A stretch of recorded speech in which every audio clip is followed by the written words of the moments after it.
ہر حال میں ہر دور میں تابندہ رہوں گا، میں زندہ و جاوید ہوں پائندہ رہوں گا، تاریخ میرے نام کی تعظیم کرے گی، تاریخ کے اوراق میں زندہ رہوں گا۔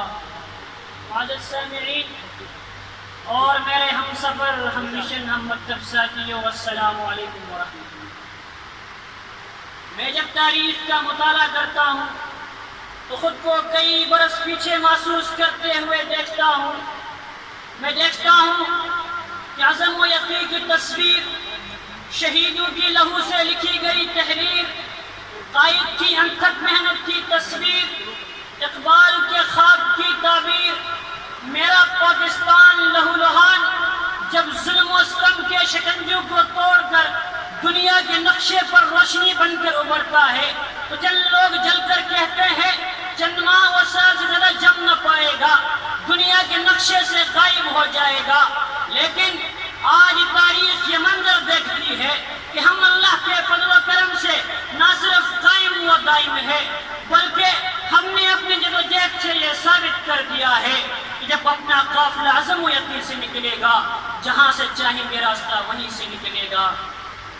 غیور مسلمانوں، ہم ہر محاذ پر ثابت قدم رہے اور ترقی کے منازل طے کرتے آگے آگے اور آگے بڑھتے چلے گئے۔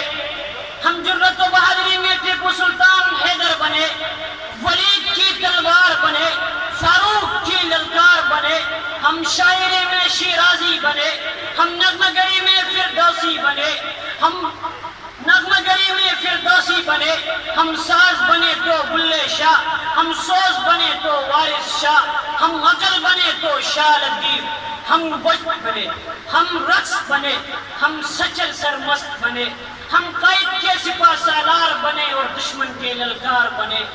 ہم نے دہشت گردی کا جڑ سے خاتمہ کر دیا ہے۔ ہماری افواج آج بھی سرحدوں پر سیسا پلائی ہوئی دیوار بن کر کھڑی دشمن کو یہ پیغام دے رہی ہے، ہم وہ قوم ہے جو جڑ سے جبر مٹاتی ہے، ظالم کو مار بگاتی ہے، ہم موت کو آنکھ دکھاتے ہیں، ہم دیکھ سے گھبراتے ہیں۔ معزز سامعین، ہم زندہ قوم ہے اور زندہ قومیں جانوں کی قربانی سے نہیں ڈرتی، کیونکہ وطن ہے تو ہم ہیں۔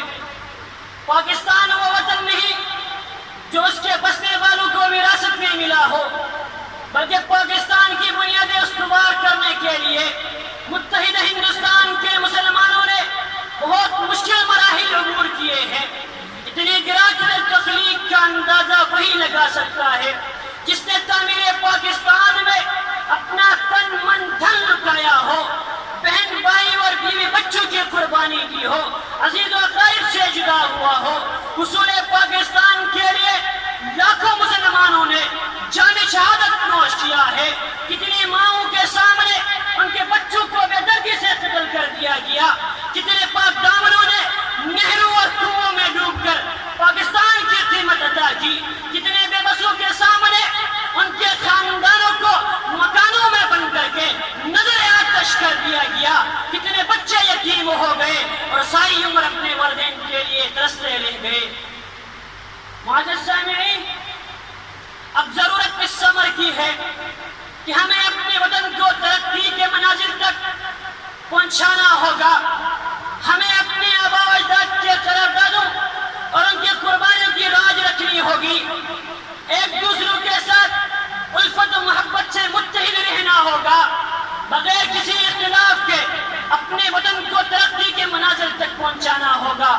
آخر میں صرف اتنا کہنا چاہوں گا، ہم نے روندا ہے بیابانوں صحراؤں کو، ہم نے روندا ہے بیابانوں صحراؤں کو، ہم جو بڑھتے ہیں تو بڑھتے ہی چلے جاتے ہیں۔ ہم سے واقف ہے یہ دریا، یہ سمندر، یہ پہاڑ، ہم تاریخ کو نئے رنگ سے دہراتے ہیں۔ اے اہل وطن، اے اہل وطن، تو نے پکارا تو لہو کھول اٹھا، تیرے بیٹے تیرے جانباز چلے آتے ہیں۔ والسلام۔